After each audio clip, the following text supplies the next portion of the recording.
누가복음 5장 1절에서 11절까지의 말씀입니다. 누가복음 5장 1절에서 11절까지의 말씀, 신약 성경 제가 가진 성경으로는 95쪽 6쪽 전후로 있도록 하겠습니다. 찾으신 줄 알고 제가 봉독해 드리겠으니 말씀을 보시고 들으시기 바랍니다. 무리가 몰려와서 하나님의 말씀을 들을새 예수는 게네사렛 호숫가에 서서 호숫가에 배 두 척이 있는 것을 보시니 어부들은 배에서 나와서 그 물을 씻는지라. 예수께서 한 배에 오르시니 그 배는 시몬의 배라. 육지에서 조금 떼기를 청하시고 앉으사 배에서 무리를 가르치시더니 말씀을 마치시고 시몬에게 이르시되 깊은 데로 가서 그물을 내려 고기를 잡으라.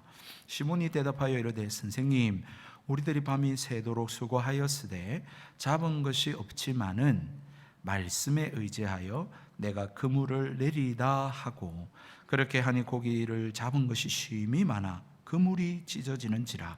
이에 다른 배에 있는 동무들에게 손짓하여 와서 도와달라 하니 그들이 와서 두 배의 채움에 잠기게 되었더라.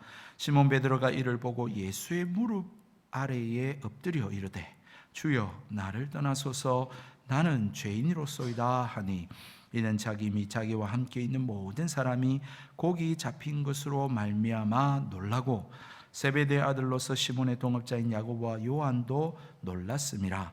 예수께서 시몬에게 이르시되 무서워하지 말라, 이제후로는 내가 사람을 취하리라 하시니, 그들이 배들을 육지에 대고 모든 것을 버려두고 예수를 따르니라.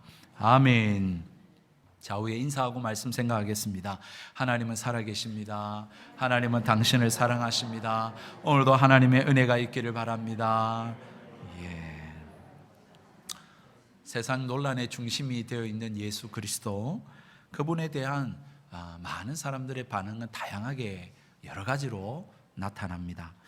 이전에 우리가 누가복음을 살펴본 이 말씀을 통해서 분류를 한번 해보자면, 어떤 사람은 진리에 대해서 관심이 없습니다. 그래서 진리이신 예수님을 낭떠러지로 이렇게 밀쳐놓는 사람들이 있는가 하면, 이들보다 더 적극적으로 어떻게 보면 예수님을 미워하고 싫어하고 예수님을 죽이려고 하는 그러한 적대시하는 사람들이 있습니다.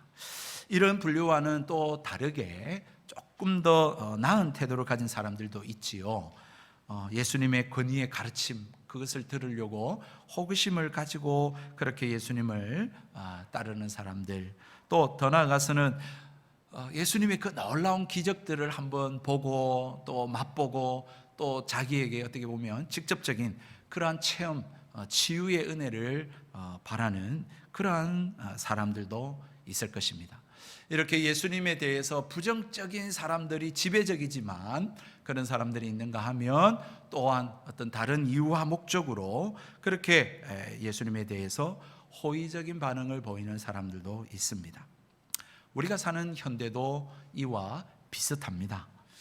예수님이 하나님이라고 말도 안 되는 소리를 하지 마라고 하는 그 말은 비이성적이고 비논리적이고 또 비과학적이다라고 그렇게 여기고 있는 이 시대, 정말 시대에 뒤떨어진 고리타분한 그런 도덕과 윤리를 이야기하는 독선적인 기독교, 그렇게 취급하는 시대이기는 합니다만, 그래도 여러분, 한국 기독교의 기독교 인구가 1000만에 가깝다라고 하는 통계를 보면 아직도 예수님에 대해서 호의적인 반응을 보이는 사람들이 있구나라고 하는 것을 알 수 있습니다.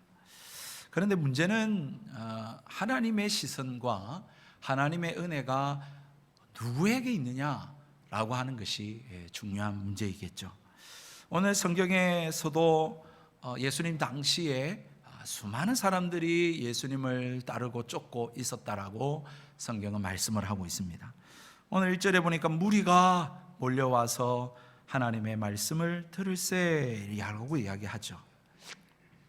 그런데 여기서 무리라고 하는 이 단어가 단순히 많은 사람들이라고 하는 1차원적인 표현이라기보다는 어떤 의미를 전달하고자 하는 그러한 함의적 표현이다라고 하는 것입니다. 즉 예수님을 쫓고는 있지만 예수님을 온전히 알고 예수님을 믿고 예수님께 헌신하는 그러한 믿음의 의미가 아니라 어떤 예수님에 대한 호기심, 그리고 어떤 다른 내가 이익을 취하려고 하는 목적들을 가지고 예수님께 몰려든 사람들이 많이 있었다라고 하는 것을 말하고 있는 표현인 것이죠. 그래서 그 표현들에 대한 것을 우리가 또 알 수 있는 대목이 예수님께 수많은 사람들이 몰려왔는데 예수님께서는 배를 타십니다. 그리고는 또 이 배를 육지에서 조금 띄우시고는 그 무리들을 향하여 그렇게 말씀을 전하는 것을 통해서 예수님께서는 이 무리들에 대한 그러한 어떤 일정한 간격을 두고 있다, 거리를 두고 있다라고 하는 것을 우리는 알 수가 있는 것입니다. 예수님께서 광야 시험을 마치신 4장 12절 이후로부터 여러분 예수님께서 갈릴리 지역에서 복음을 전하시고 병든 자를 치료하시는 그 사역의 기사들이 쭉 기록이 되어지다가 오늘 5장에 이르러서 어떤 한 사람에게 포커스와 초점이 맞춰지고 있는 것을 우리는 보게 됩니다.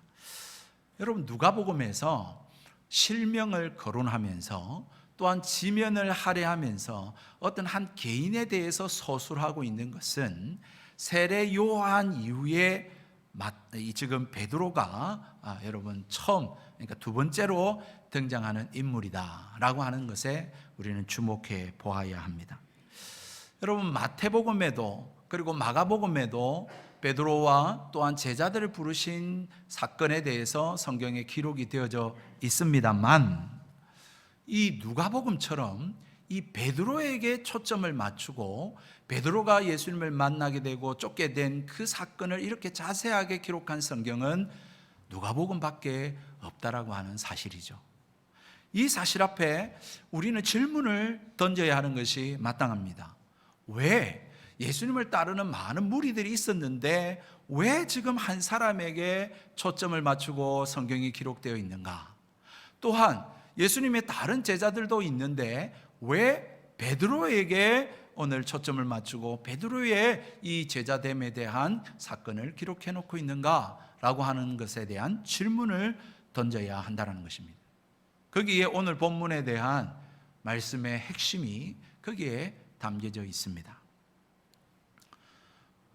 예수님을 믿지 않는 사람들은 아마 다 그렇게 이야기할지 모르겠습니다만 교회를 다니는 사람들 중에도 믿음이 조금 부족하다라고 느끼신 분들 중에 종종 이런 이야기를 하는 사람을 듣습니다. 하나님을 봤으면 좋겠는데, 하나님을 만났으면 참 좋겠는데 라고 하는 이야기를 하는 분들을 만나보았습니다. 그러나 안타깝게도 하나님을 볼 수가 없습니다. 출애굽기 33장 20절 말씀에 보니 내가 내 얼굴을 보지 못하리니 나를 보고 살 자가 없음이니라 라고 말씀합니다. 우스개 이야기입니다만 허버트 조지 웰스라고 하는 영국의 작가가 쓴 단편 소설 가운데 대주교의 죽음이라고 하는 단편 소설이 있습니다. 이 이야기는 이런 건데요, 믿음이 아주 훌륭한 그러한 대주교가 계셨습니다. 매일 아침 저녁으로 그렇게 하나님 앞에 나아가 기도하고 하나님을 찾고 그렇게 하나님 앞에 살아가는 그러한 경건한 주교이셨습니다. 그런데 어느 날 저녁 대주교는 늘 하던 대로 그렇게 교회에서 하나님 앞에 나아가 기도하기 위해 나아갑니다. 그리고는 전능하신 하나님 아버지라고 그렇게 기도하는데 그 순간 하늘에서 음성이 들리면서 오냐, 왜 그러느냐, 무슨 일이냐 라고 하는 음성이 들리는 거예요. 그 소리를 대주교가 듣자마자 심장마비에 걸려서 죽었다라고 하는 이야기입니다. 아주 간단한 단편 소설이죠. 이 이야기는 사실 습관적이고 종교적인 그런 신앙 행태를 꼬집고 풍자하는 그런 이야기입니다만, 사실 오늘 본문의 논지와는 조금 벗어난 이야기인 것 같습니다만, 하나님을 보고 싶다라고 하시니까 하나님을 보고 싶다 하다가 심장마비로 죽을 수 있으니 조심하시라라고 하는 것입니다. 이건 농담이고요. 사실 요지는 무엇이냐면, 죄인된 인간이 거룩하신 하나님을 눈으로 뵐 수 없다라고 하는 것입니다. 또한 육신의 눈을 가진 인간이 이 육신의 눈으로 영이신 하나님을 만나뵐 수 없다라고 하는 사실입니다. 그런데 아니 목사님, 하나님 만났다라고 하는 사람들이 있던데 그러면 그거는 어떻게 된 일입니까? 라고 물을 수 있습니다. 그것 역시 직접 눈으로 하나님을 봤다라고 하는 말은 아닙니다. 그러면 황당한 거짓말일까요? 하나님 만났다라는 것이? 그렇지 않습니다. 눈으로 보는 만남과 같이 여러분, 실제적인, 눈으로 직접 본 것은 아니지만 그렇게 하나님을 눈으로 본 것처럼 실제적인 하나님과의 만남이 있다라고 하는 사실입니다. 여러분, 하나님과의 만남은 신앙에 있어서 너무너무 중요한 사실입니다. 하나님을 만남으로써 비로소 그렇게 신앙이 시작된다라고 감히 말씀드릴 수 있습니다. 하나님을 만났다라는 것, 그러면 어떻게 알 수가 있는 것일까요? 결론부터 말씀을 드리자면, 하나님을 직접 눈으로 그렇게 만났을 때에 보이게 되는 그 반응을 실제로 내 삶 가운데 나타내는 것, 내 모습 속에 나타나게 되는 것, 그것이 바로 하나님을 만났다라고 하는 사실인 것이죠. 좀 비교가 안 되겠습니다만은, 예를 들어 말씀을 드리면, 일반적으로 사람들이 레몬이라고 하는 과일을 먹을 때에 사람들의 반응은 코끝을 찡그리면서 입안에 침이 가득히 고이게 되는 반응을 보이게 되죠. 그 이후에 비록 이 레몬이라는 과일을 먹지 않는다 할지라도 하는 그 순간 찌릿하면서 얼굴에 인상을 찡그리고 침이 입안에서 생기게 되는 것과 같은 반응, 거기에 비유할 수 있겠다라고 하는 것입니다. 여러분, 이같이 하나님을 만난 사람에게는 어떤 반응이 있습니다. 예수님을 믿음으로 반응하고 긍정적으로 반응한 사람에게는 어떤 모습이 있습니다. 그 모습이 무엇일까?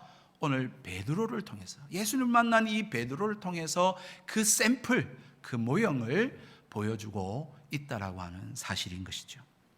그렇다면 왜 베드로일까요? 이 베드로를 등장시킨 것은 앞으로 베드로가 담당하게 될 역할과 그 초대교회에서의 베드로의 위치를 감안하여서 그 중요성을 보여주고 있다라고 하는 것입니다. 초대교회 당시에 이 베드로가 위치하는 그 위치는 아주 대단한 것이었습니다. 교회의 수장이었습니다. 이 베드로는 모르는 사람이 없는 사람이죠. 여러분, 우리 개신교뿐만 아니라 13억 이상의 인구를 가지고 있는 로마 캐톨릭 교회의 이 베드로가 수장입니다. 교황이죠. 제1대 교황. 그래서 이 갈릴리의 어부 출신이었던 이 베드로가 어떻게 해서 이 예수님의 수제자가 되어지고 초대교회의 수장이며 오늘날 수많은 기독교인들의 그러한 영웅이 될 수가 있었는가? 라고 하는 그 어떤 예수님을 만난 그 급변하는 변화의 대표적인 인물이 베드로이기 때문에, 그렇게 성경은 이 베드로에 대해서 그의 변화를 언급하고 우리에게 보여주고 있다라고 하는 사실입니다. 그래서 정말 예수님을 만난 사람은, 하나님을 만난 사람을 대표하는 인물이 바로 이 베드로다. 베드로의 모습을 통해서 하나님을 만난 사람, 예수님을 믿음으로 반응하는 사람에 대한 모습을 우리는 찾아볼 수 있다라고 하는 사실인 것이죠. 여러분, 예수님께서 수많은 무리들이 찾아왔는데 그들에게서 말씀을 전하시지만 배를 띄워서 그렇게 말씀을 전하시고 난 이후에 예수님의 시선은 베드로에게 향하고 있습니다. 베드로를 주목하시면서 말씀을 하시는데요, 참 이 말씀이 참 뜬금없는 말씀입니다. 뭐라고 이야기하냐면 4절 말씀에 말씀을 마치시고 시몬에게 이르시되 깊은 데로 가서 그물을 내려 고기를 잡으라 라고 말씀을 하시는 거예요. 여러분, 예수님은 어부 출신이 아니십니다. 반대로 베드로는 이 갈릴리 바닷가에서 한평생 고기를 잡고 사는 이 고기 잡는 일에는 전문가인 사람이죠. 여러분, 지금의 직업은 그렇지 않습니다만은 고대에 이 직업이라는 것이 여러분 다양했겠습니까? 오늘은 이 직업, 또 몇 년 뒤에는 이 직업, 그렇게 오늘처럼 그렇게 달라졌겠습니까? 그렇지 않죠. 자자손손 대대로 가문에 하던 일을 이어받는 것이 바로 직업이 되어졌던 시대였습니다. 그러니까 가업을 이어받는 시대였어요. 그렇게 본다면 이 베드로는 이 갈릴리 지역에서 태어나서 말입니다, 그 선조들이 해오던 대로 이 갈릴리 호숫가에서 물고기를 잡으면서 살아오던 그러한 어부로서의 전문가라는 사실입니다. 그런데 이 어부에게 예수님께서 물고기를 저 깊은 데로 가서 내려서 고기를 잡으라고 하는 이 요청이 말입니다, 가당키나 한 요청이겠습니까? 이 갈릴리 호수에 대해서는 누구보다 더 잘 아는 사람 아니겠어요? 어디에서 언제 어떻게 그물을 던져야 어떤 고기를 잡을 수 있다라고 하는 것에 이 모든 것을 누구보다도 잘 아는 사람이 이 베드로였을 것입니다. 여러분, 이뿐 아니라 오늘 이 말씀의 앞에 뒤에 베드로의 이 모습들을 보면 사실 2절에 보니까 어부들은 배에서 나와서 그물을 싣고 있었습니다. 베드로의 대답을 5절에 보니까 밤이 새도록 수고하였으되 잡은 것이 없는 상황이었습니다. 다시 말해서 여러분, 지금 베드로가 어젯밤에 물고기를 잡으려고 그렇게 수고를 하고 했는데 허탕을 치고 한 마리도 못 잡고 그렇게 이제 돌아와서 아침에 말입니다, 이 그물을 싣고 정리하는 상황이었다라는 거예요. 그런데 예수님께서 이 베드로에게 깊은 데로 가서 그물을 내려 고기를 잡으라고 말하니 여러분 어떻게 생각하십니까? 가당키나 한 것입니까? 합당한 요구입니까? 만약에 여러분 보고 그렇게 이야기를 한다면 여러분은 어떻게 하시겠습니까? 대답 안 하셔도 다 압니다. 안 하실 거 다 압니다. 안 할 거예요. 이건 말이 안 되죠. 그런데 여러분, 베드로의 반응은 놀랍습니다. 여러분, 5절의 말씀에 보니까 시몬 대답하여 이르시되 선생님, 우리들이 밤이 새도록 수고하였으되 잡은 것이 없지만은 말씀에 의지하여 내가 그물을 내리이다 라고 그렇게 대답을 하는 것입니다. 여러분, 여기에서 수고하다라고 하는 이 동사 헬라어 코피아오라고 하는 단어는 이 코피아오 발음에서 느낄 수 있는 것처럼 코피가 나도록 그렇게 수고해가지고 지금 매우 지치고 힘들다라고 하는 뜻을 담고 있는 단어가 코피아오입니다. 그렇게 수고해서 했는데 고기를 못 잡았어요, 전문가가. 그런데 예수님이 깊은 데로 가서 그물을 내려 고기를 잡으라고 하니 이게 되겠습니까? 분명히 이거는 말도 안 되는 소리고 지금 해서 우리가 밤새도록 허탕치고 지금 이제 정리하고 그렇게 하고 있는 찰나인데, 아이고 예수님 모르시면 가만히 계셔야죠. 여러분, 그렇게 이야기할 수 있는 것 아니에요? 이 어부의 상식과 경험으로는 이거는 있을 수 없는 일인 것입니다. 그런데 베드로는 그렇게 반응하지 않습니다. 베드로는 뭐라고 말하냐면 선생님이라고 부르면서 주님의 말씀에 의지하여서 내가 그물을 내리겠습니다 라고 하는 거예요. 여러분,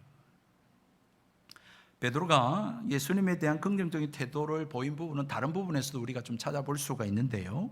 먼저 3절에 보니까 예수님께서 배에 오르시고 떼기를 좀 청하셨을 때 그 배가 누구의 배냐면 시몬 베드로의 배입니다. 그러니까 많은 무리들이 찾아왔을 때에 배를 좀 올라갈 수 있게 해달라라고 했을 때 그것을 허락했고요. 또한 배를 조금 이 바다 육지에서 조금 띄워달라 하니까 그 띄워준 사람도 베드로입니다. 그렇게 예수님의 요청에 대해서 호의적인 반응을 보였던 것이 틀림없습니다. 또한 두 번째로 예수님에 대해서 선생님이라고 호칭을 하고 있습니다. 이 선생님이라고 하는 호칭은 우리가 일반적으로 모르는 사람을 부를 때에 아이고 선생님 또 사장님 이렇게 하는 일반적인 호칭이 아니라 여기서 부른 선생님의 히브리어 에피스타테스라고 하는 단어는 두목님 또는 주인님, 장관님 할 때에 부르는 단어가 에피스타테스라고 하는 호칭이라는 거예요. 그래서 이 에피스타테스라고 하는 이 헬라가 여러분 신약 성경에 다른 데는 한 군데도 등장하지 않습니다. 오직 누가복음에만 등장하는데 이 누가는 이 단어를 6번이나 예수님께 대하여 사용을 하고 있는 거예요. 아주 특별한 단어를 쓰고 있는 것이죠. 그렇게 특별하게 베드로는 예수님을 부르면서 그렇게 예수님의 요청에 대해서 응했다라고 하는 것이죠. 그런데 이것과는 정말로 비교할 수 없을 정도로 마지막 세 번째의 이 반응은 놀랍기 거지가 없는 것이죠. 분명히 자기가 전문가입니다.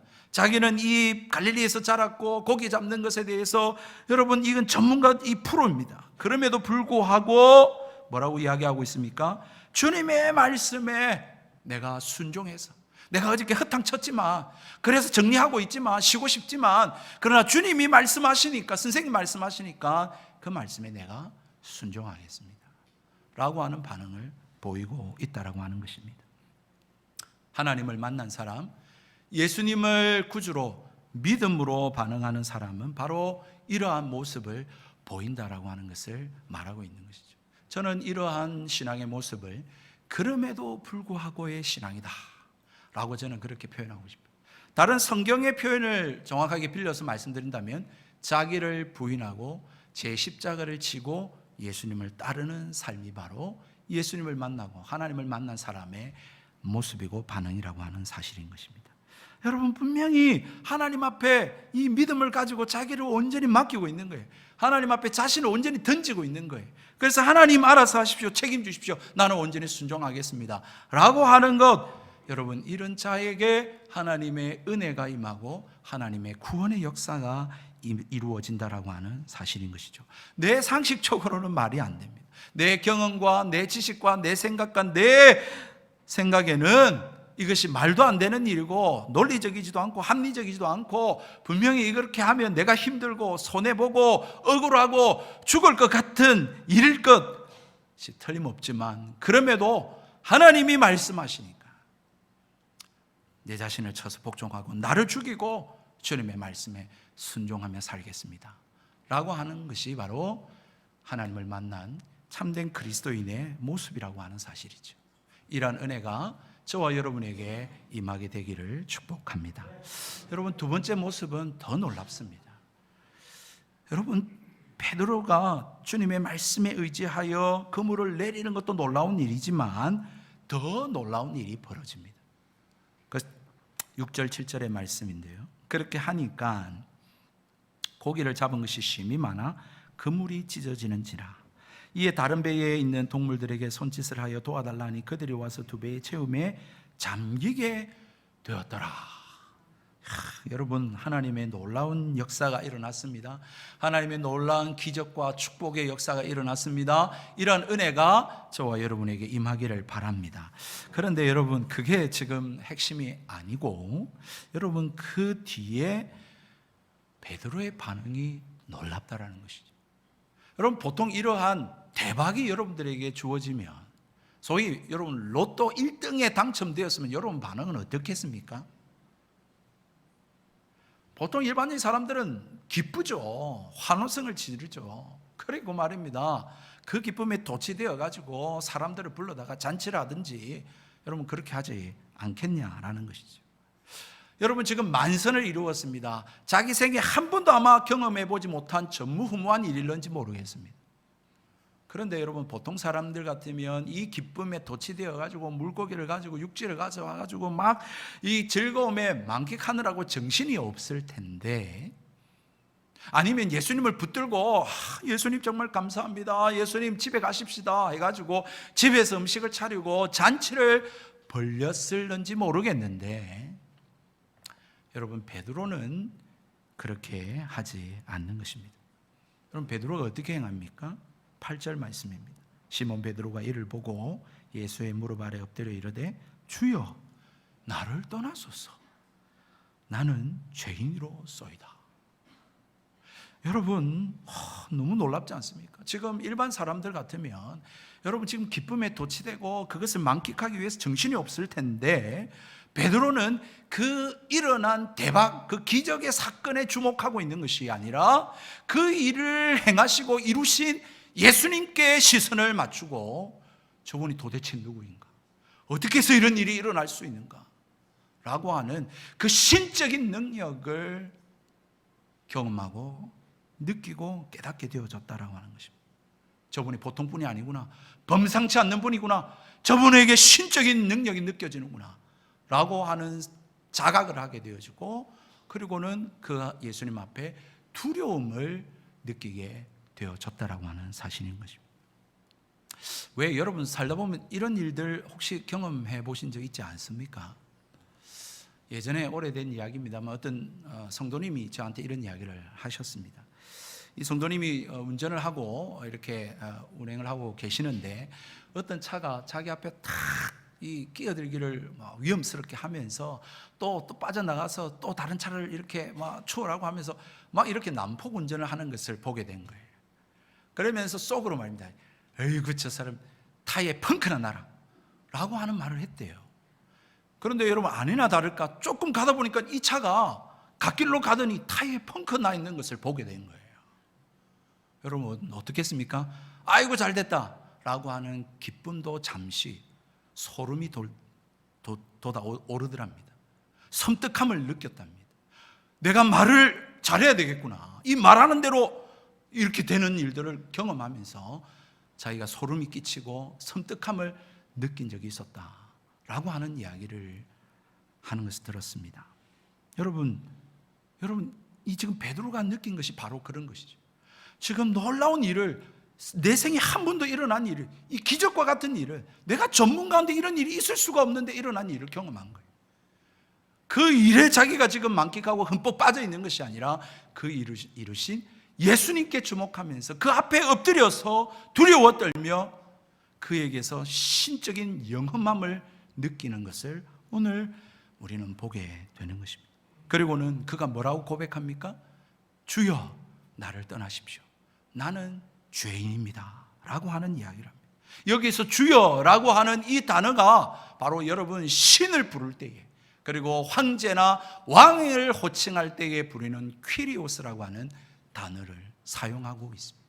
신이여, 왕이여, 나는 죄인입니다, 나를 떠나십시오 라고 하는 고백을 베드로가 하고 있다라고 하는 사실인 것입니다. 여러분, 이 고백은 그야말로 하나님을 만난 사람, 예수님을 구주로 믿음으로 반응하는 사람들의 한결같은 동일한 고백이 바로 나는 죄인입니다 라고 하는 고백입니다.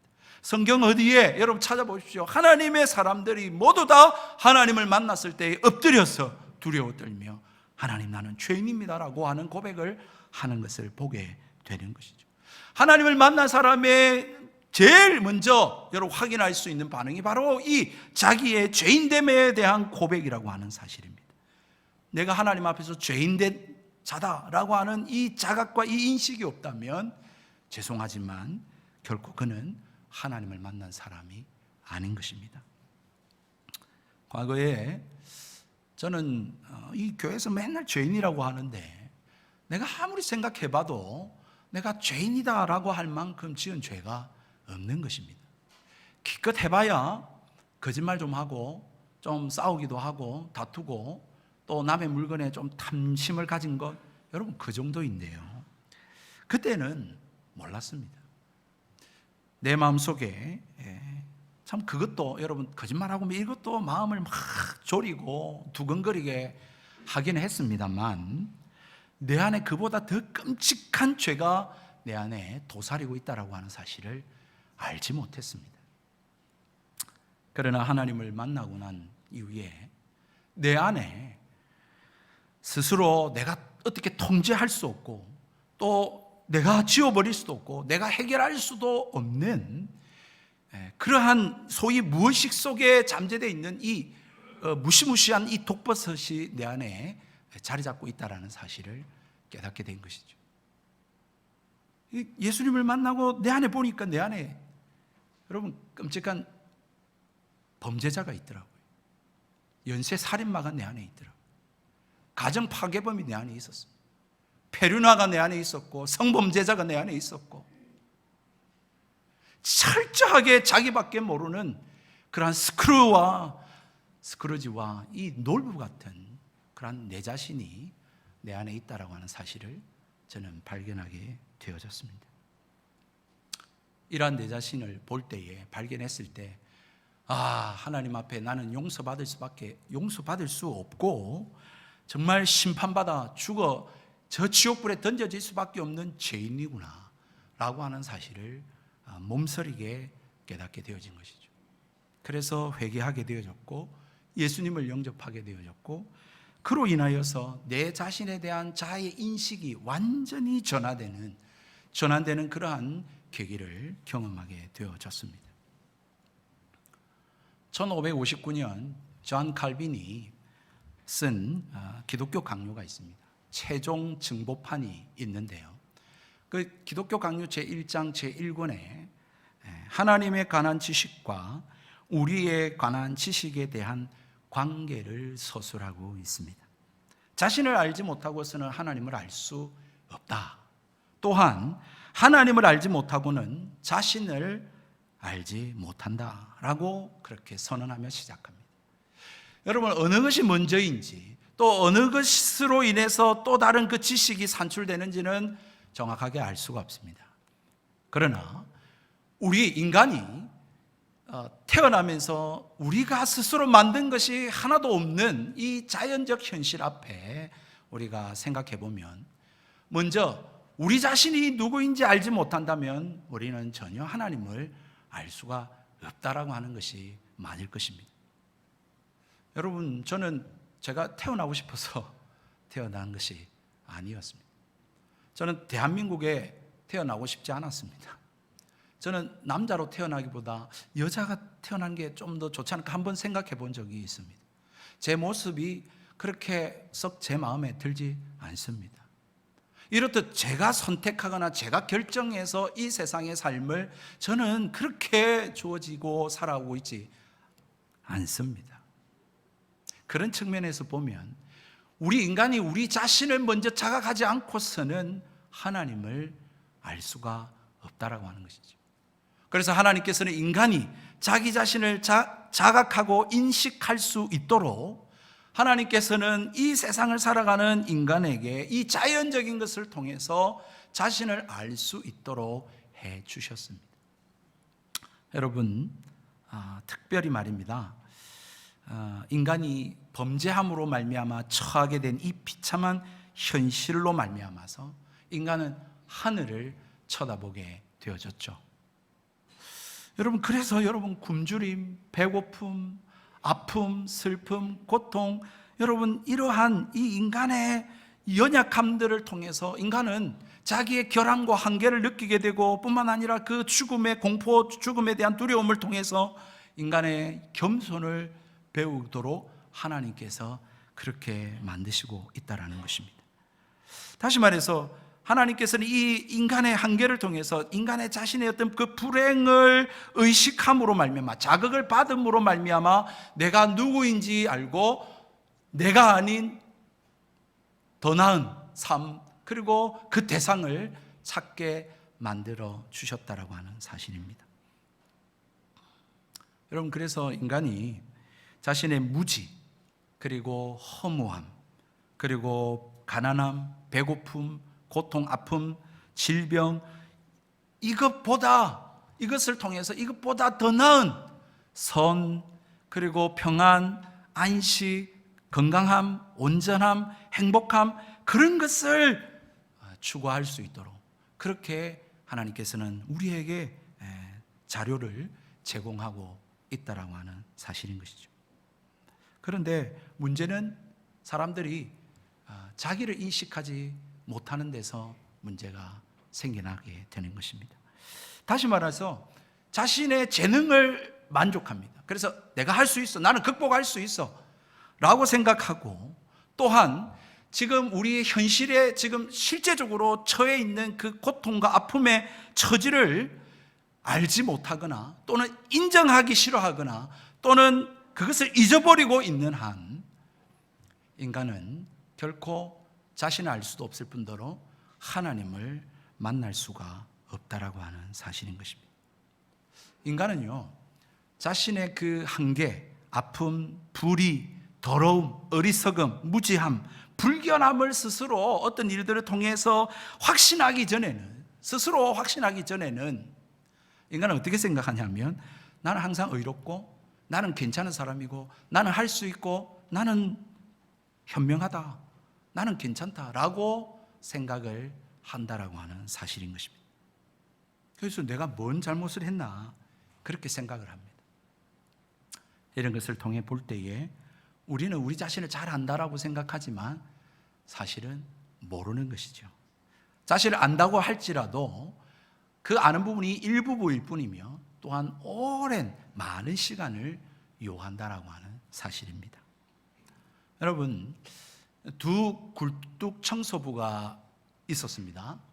두 굴뚝 청소부가 있었는데 두 사람이 똑같은 굴뚝에 들어가서 청소를 하고 나왔어요.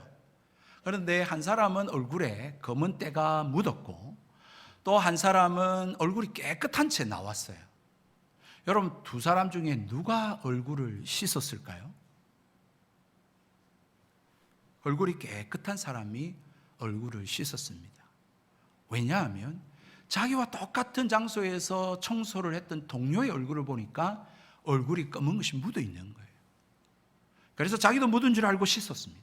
그런데 반대로 여러분, 굴뚝 청소에 얼굴이 검은 때가 묻었던 사람은 씻지 않습니다.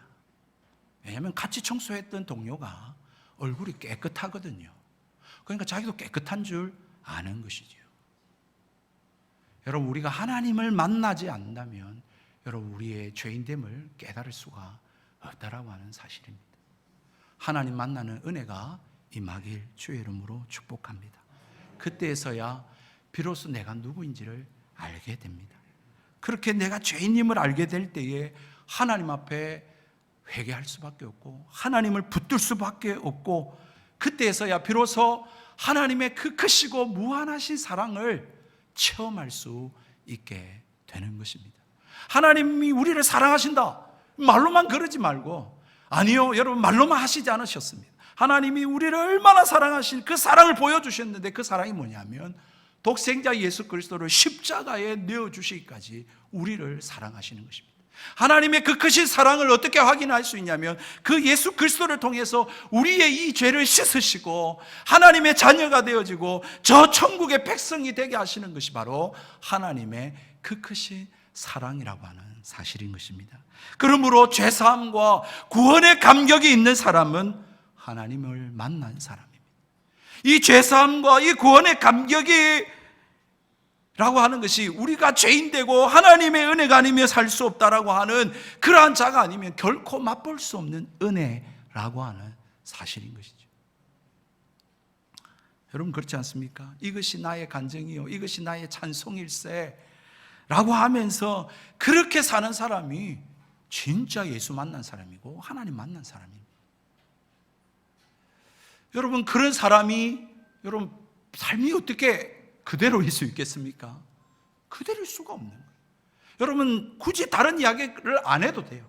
이렇게 자기를 인식하고 그럼에도 불구하고 하나님 말씀 앞에 내 삶을 드리겠습니다, 살리든지 죽이든지 당신 뜻대로 하옵소서 하고 하나님 말씀에 순종하고, 뿐만 아니라 내가 죄인됩니다, 하나님의 은혜 없이는, 용서 없이는 나는 살 수 없는 존재입니다, 하나님 날 자녀 삼아주시고 구원해 주시니 감사합니다 라고 하는 감격의 삶을 사는 사람은 그 삶이 더 이상 이야기하지 않아도 더 이상 죄 가운데 먹고 마시며 살아갈 수 없는 것입니다. 이 일 후에 두려워 떠는 베드로를 향하여 예수님이 말씀하신 바가 바로 그것이죠. 뭐라고 이야기합니까? 무서워하지 말라. 내가 이제는 사람을 취하리라. 마태복음에는 내가 나를 따라오느라 내가 너희로 사람을 낚는 어부가 되게 하리라. 그렇게 주님이 말씀을 하십니다. 더 이상 그럼에도 불구하고 자기를 부인하고 주의 말씀에 자신을 쳐서 복종하는 사람, 내가 하나님 앞에 설 수 없는, 심판받을 수밖에 없는 죄인임을 자각하는 사람, 그런 사람은 여러분 더 이상 자신을 의지하고 자신을 위해 살지 못하는 것입니다. 더 이상 그렇게 살 수가 없어요. 내가 죽을 수밖에 없는 죄인인데요. 여러분 연약한 한계를 지닌 인간일 뿐인데요. 그러므로 더 이상 자기의 배부름을 위하여, 자기의 안위를만을 위해서 그렇게 살아가는 존재가 아니라 이제는 이웃을 위하여, 하나님의 나라를 위하여 주님을 따라 살아가는 삶이 된다라고 하는 사실인 것입니다. 사랑하는 성도 여러분, 수많은 사람들이 예수님을 알고자 하고 예수님을 따르고 예수님께로 나옵니다. 오늘 이 코로나 시대 때에 얼마나 기독교가 많은 손가락질을 당했습니까? 젊은이들 교회를 다 떠나고 있습니다. 그럼에도 불구하고 여러분 일요일이 되면 교회에 수많은 사람들이 몰려듭니다. 여러분들 왜 교회에 나오셨습니까? 무엇을 보러 교회에 오셨습니까? 습관을 쫓아서 그냥 내 평안을 얻기 위해서. 여러분 어떤 이유입니까? 오늘 예수님은 한 사람에게 주목하고 은혜를 베풀고 계십니다. 그 사람은 나는 죄인입니다. 나는 아무것도 아닙니다. 나는 하나님의 은혜 없이는 살 수 없는 사람입니다. 라고 자기를 부인하고, 그럼에도 불구하고 주의 말씀을 따라 살겠습니다. 라고 하는 그러한 자들을 통해 하나님의 은혜가 임하고 그를 통하여 하나님의 역사를 써가기를 원하신다라고 하는 사실입니다. 이 은혜가 저와 여러분에게 임하길 바라고, 무리가 아닌 다른 목적과 다른 이유로 주님을 따르는 자들이 아닌 정말 예수님 그분이 누구인지를 알고 그렇게 주님 앞에서 온전히 살아드릴 수 있는 주의 참된 제자가 다 되시기를 주님의 이름으로 축복드립니다. 우리 함께 찬양하겠습니다.